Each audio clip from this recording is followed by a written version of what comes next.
Thank you for tuning in. If this is your first time joining us, welcome. We hope your experience is fruitful. Please feel free to visit our website to find out how you can join our growing family.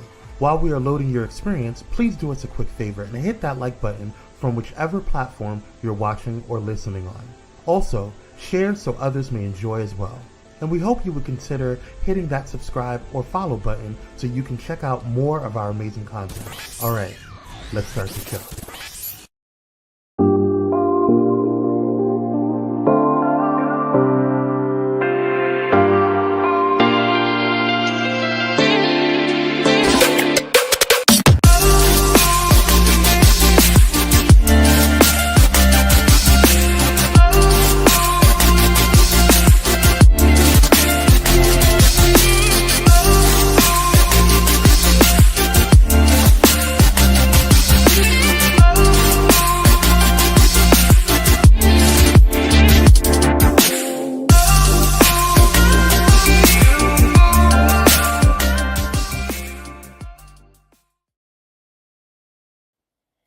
Hey, y'all. Welcome to this week's episode of Nicole D. Vick Live. I am Nicole D. Vick. It is the beginning of November, walking right up into Thanksgiving and the beginning of the holiday season. And honestly, I feel like this episode should be called Harmony Amidst Discord. There's a lot going on in the world right now, a lot. If you don't know what's going on, you must be under a rock because there is so much happening. We are literally doing this intricate dance right now of exploring and expressing gratitude, right? Thanksgiving is coming in a world tangled in global strife. Like so many countries right now are having so many things going on. Now, if you are watching the news, you're probably hearing a lot about Israel and Palestine, but there are other things happening in Democratic Republic of Congo, things happening in Haiti. So there's a lot.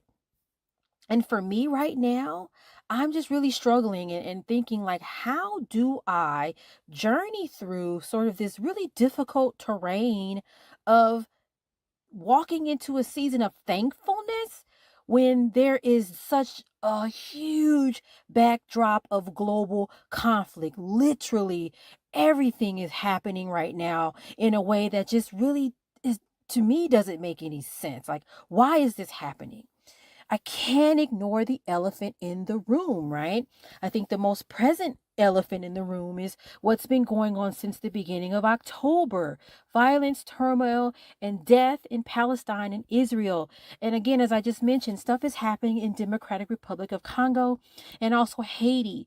And for those of us who are on the other side of the world, not really in the midst of it, don't quite understand, it can be really hard to find that gratitude. It can feel like, we're navigating a storm. So, in the midst of this chaos, um, I think some of us can find that connection between gratitude and resilience, even though we are literally witnessing something that many of us have never seen before. And for me, I just wish peace for the world. And I hope that you all are safe and are expressing extreme gratitude for your own health and safety, because there are so many people at this very moment who do not have health and safety at all. Okay, we cannot forget them, and we have to stand up for what is right and what is true. A lot of us as Black folk, we understand oppression and colonization, and people of color, we get this stuff, right? We understand it in a way that I don't think anybody else does. So if you're not really clear on what's happening, I am not an expert. I will be the first to tell you that. If you are not sure about what is happening, I encourage you to follow people who are keeping us informed. For example, I follow Amanda Seals, and she's been doing a really good job of keeping us updated and sharing stuff that maybe we don't see on mainstream media. I also follow Sunny Day Jones on Instagram.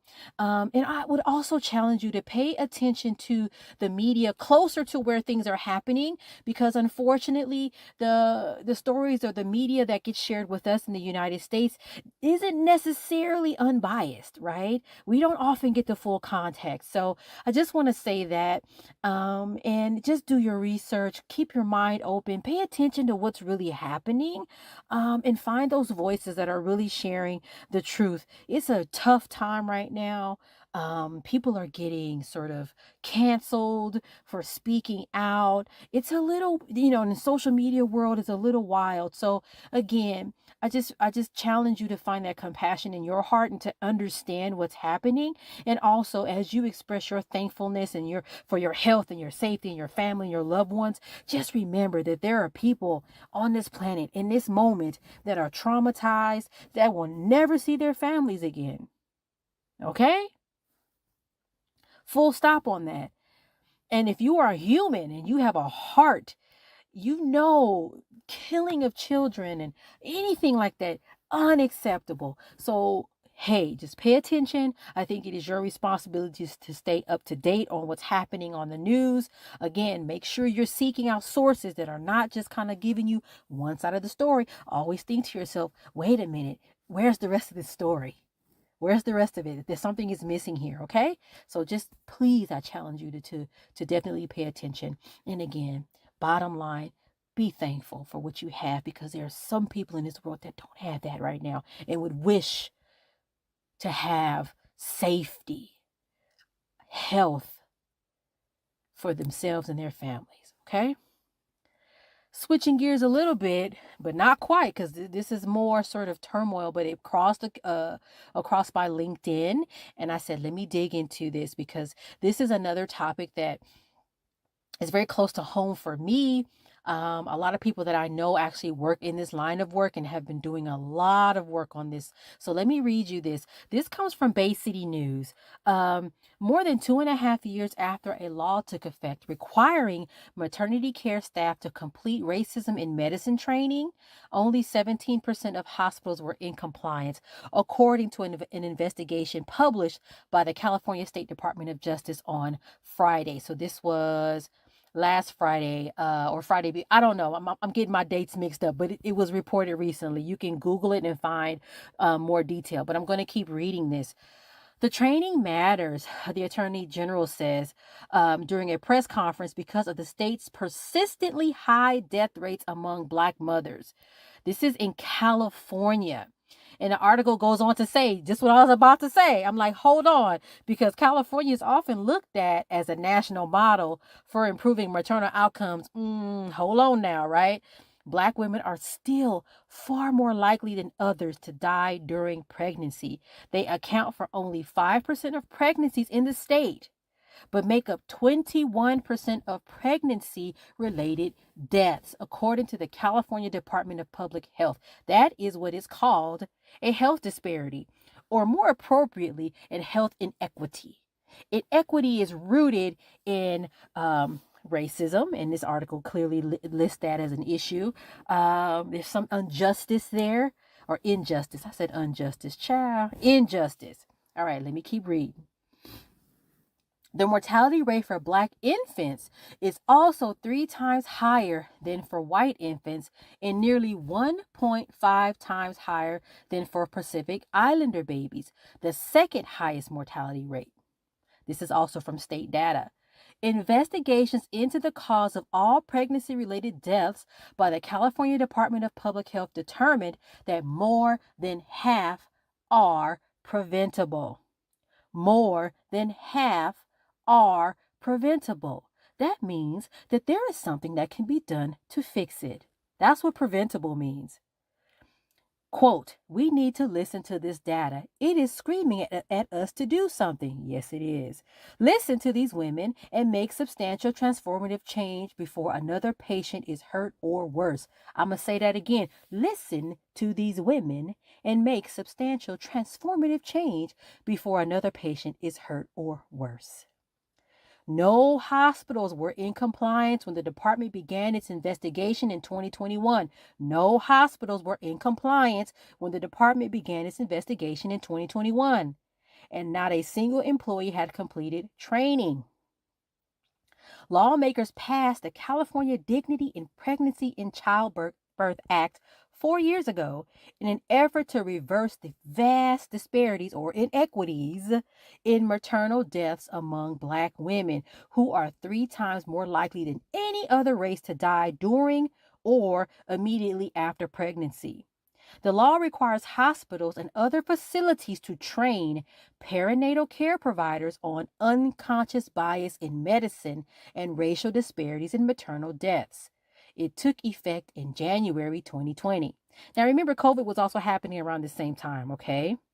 The Attorney General recommended lawmakers adopt additional regulations to strengthen the law, including setting clear deadlines for compliance, designating a state agency to enforce the law, and introducing penalties for non-compliance. Former state Senator Holly Mitchell, who is now 2nd District County Supervisor here in Los Angeles, she's also the author of that bill that was written in January 2020, said, "Clearly, more must be done to implement the policy." According to the department's investigation report, about 76% of more than 200 hospitals surveyed had begun training employees by August 2022, but had not completed training. 2 hospitals had not fully trained any staff, and 13 didn't provide the department with any information.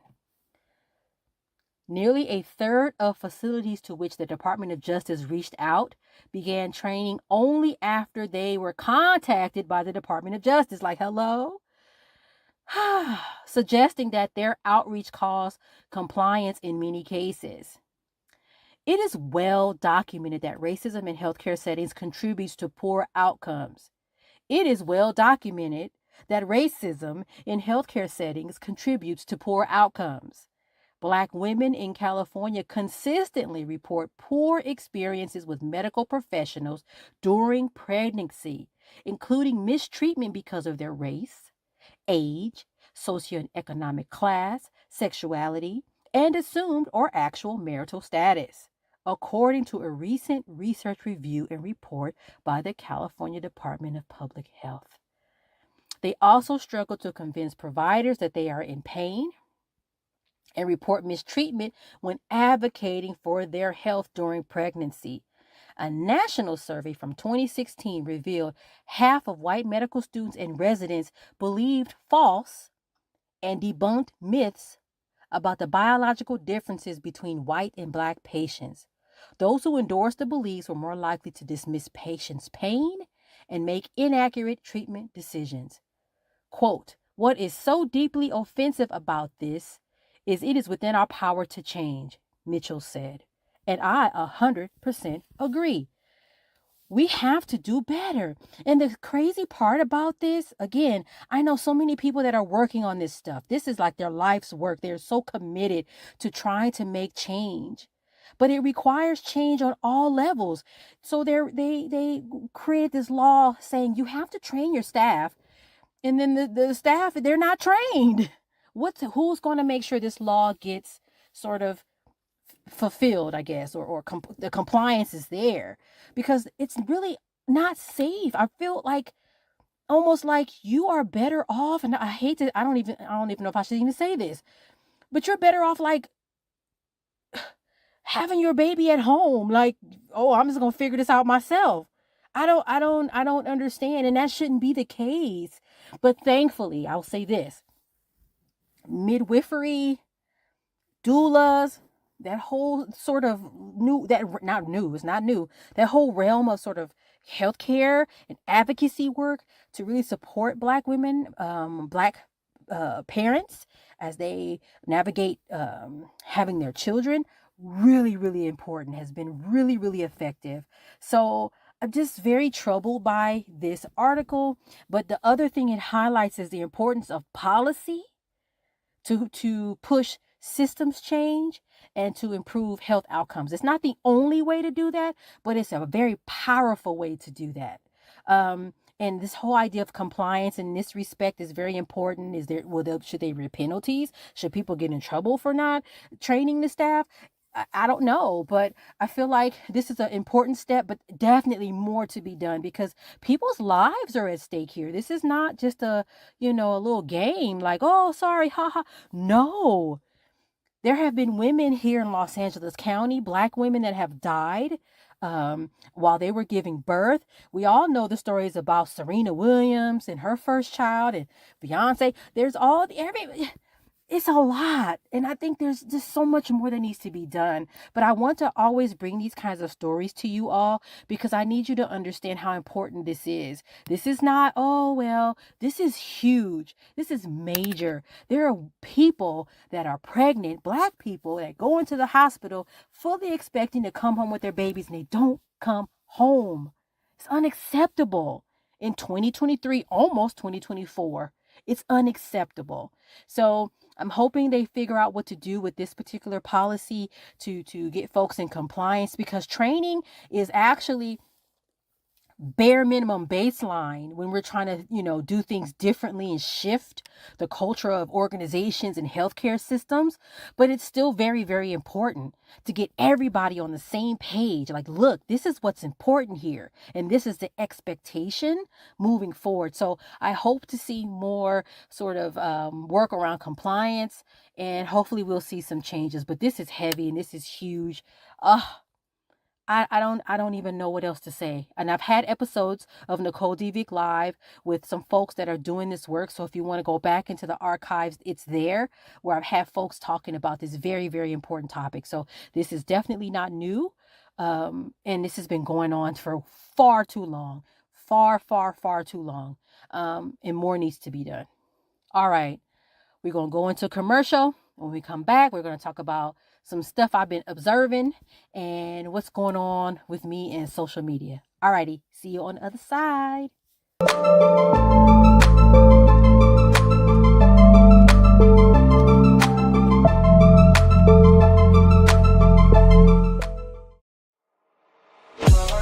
In a world filled with diversity, where radical faith and progressive believers come together, there's a place that's breaking all boundaries and embracing believers from all walks of life. Bullet and Flight Radio, where believers unite, boundaries break, and love triumphs. Step away from the chaos and noise of your daily life. Experience moments for yourself that are calm, serene, and full of peace. A necessary respite to foster growth within you, because self-care should be luxurious. Luxor Noir.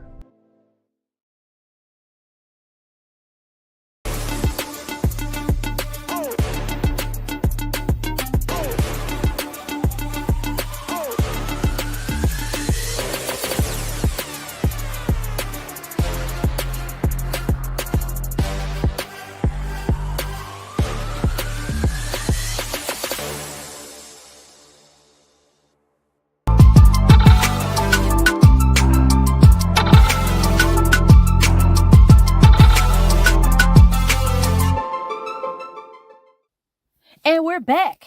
All right. My daughter was braiding my hair down the other day. And she was like, what do you want to watch? And I was like, I don't know. I don't really watch TV, y'all. I watch YouTube videos. I watch nail tutorials and true crime. Old true crime that they repost on YouTube, like A&E, and some of those channels have those true crime shows. I watch that and nail tutorials, and that's it. I don't even watch nothing on television. But she was like, you know what? I know you haven't watched Abbott Elementary. Let's watch Abbott Elementary. And she's right. I haven't seen any episodes. I know I'm late, but so she puts the episodes on. And I think it was the second or third episode of course, season 1, because I ain't seen none of them. And Janine was getting dropped off to work. Her little boo was in the car. He was a rapper. And, and it's so funny because as I'm watching them dialogue in the car, I'm looking at her and him, and I'm seeing myself. I said, dang, she's so smart. She's a teacher. She has a, decent job, and seems like a very smart, young lady. Why does she remind me so much of myself?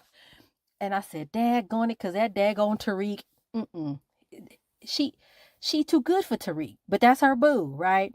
Now, I haven't seen future episodes. I don't know what happened with them, but just that one episode when he's in the car with her, and so I guess he hadn't eaten. She gives him her breakfast, little egg McMuffin.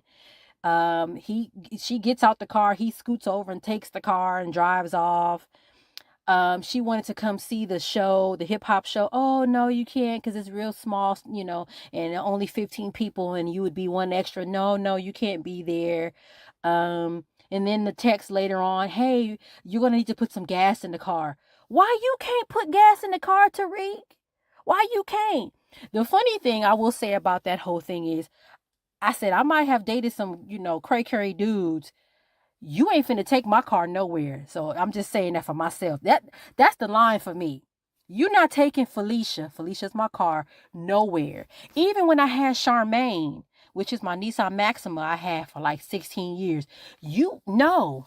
It's funny where my line is drawn, but it wasn't drawn in other places. But it got drawn with the car. No, you can't drive my car.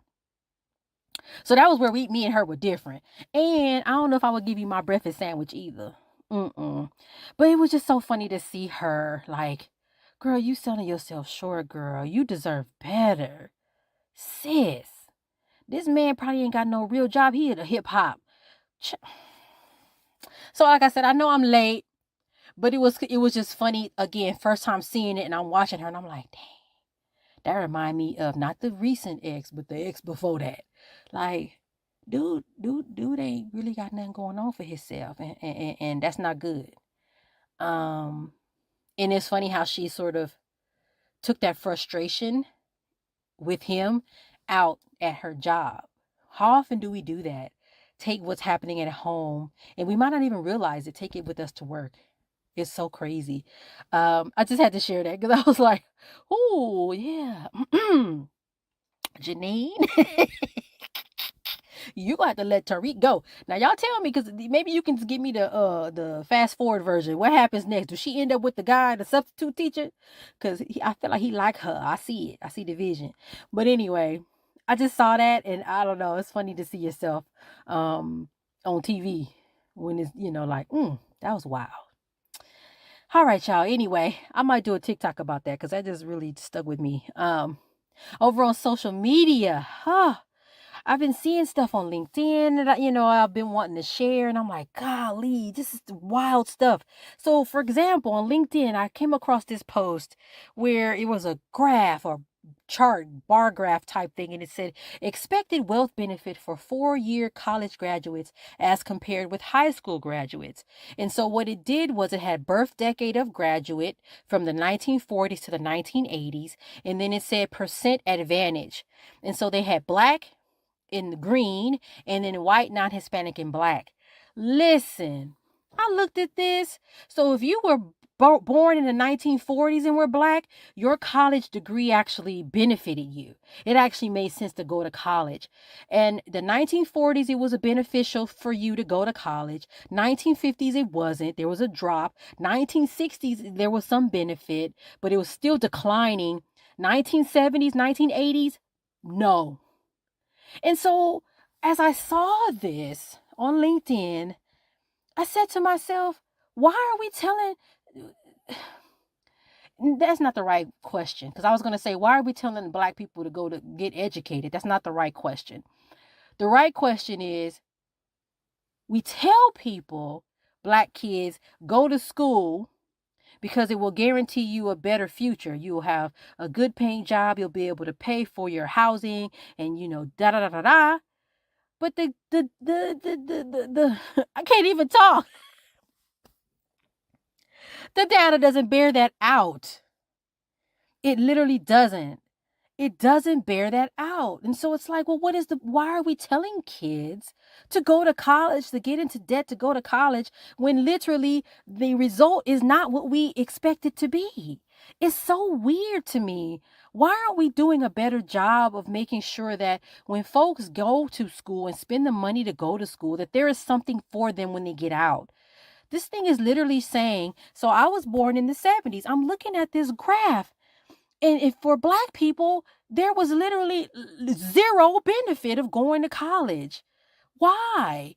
And the funny thing about this is, especially for Black women, the data might say that, but we still go to school. I literally have 3 degrees, literally 3 degrees. If I could get a fourth one, I probably would. But it's like, I ain't going back no more. But you understand what I'm saying? We continue to do this because we have been taught this, especially Gen X. Go to school, go to school, go to school. And so we go, but we still under earn all across the board. So it's like, why? So weird. And so I did that. I did a video about that on TikTok and I showed the graph and I'm like, this is crazy. So crazy to me. How can we do better? How? Because we can't continue to tell people to do something and it literally does not reap the benefit that it's supposed to. That's wild. To tell somebody to do something because it's supposed to be good for you, but the data doesn't even bear that out. Like, it's actually not. So why are we telling people to do this thing? To get into student loan debt? Is that what's the point? It's too much. So y'all look at that and you tell me what you think about it. Because it's really looking real bad, real bleak right now. I still have a feeling that a lot of us will still continue to reach for that high mark. We're going to still go to school because we're just so trained to do that. But we're going to have to do better with making sure folks have jobs and meaningful. It just makes sense to do that thing, right? If it doesn't make sense anymore, why are we doing it? So, it's just so depressing. Anyway, I also posted on TikTok. Ooh, I bought one of them fancy dancy candle lighting things. I be seeing Jackie Aina with them. It's not the one, it's not the little candle lighter that people use to light their like barbecue grills. It's that other one. It looks real sleek and it kind of lets out this little thing. It looks like a taser, but it's small. Those candle lighting things, child. I bought one of those from Amazon. And I bought the little thing that puts the candle out, the little damper. I'm gonna call it a damper. I don't know if that's what it's called. I felt like rich auntie. I was like, oh my gosh, is that all I had to do was buy a little candle lighter and a damper to feel like a rich auntie? This is amazing.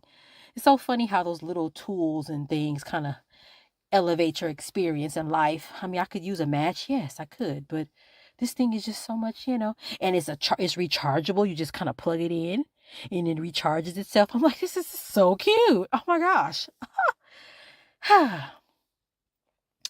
The other thing, I bought this really cool sweatshirt from this company called Mahogany Mommies. I believe that's what it's called. And it says, Dear Ancestors, I understand the assignment.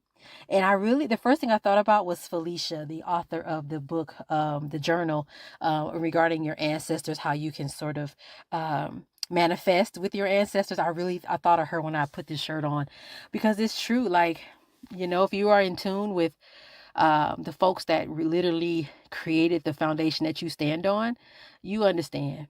And I've told you guys before, my great grandmother, I was little. I had to have been in elementary school. I wish I could remember exactly how old I was. But I remember her asking me if I was going to go to college. And I said, yes. And she said, good. So you can be Dr. Vick. I remember that. So it's funny because I got the shirt and I'm like, yeah, that was the assignment. The assignment was to take care of my family. The assignment was to go to school and get educated. The assignment was to rep your neighborhood, period, and to just create community wherever I am. And I definitely took that to heart and followed the model that was laid out before me from my ancestors.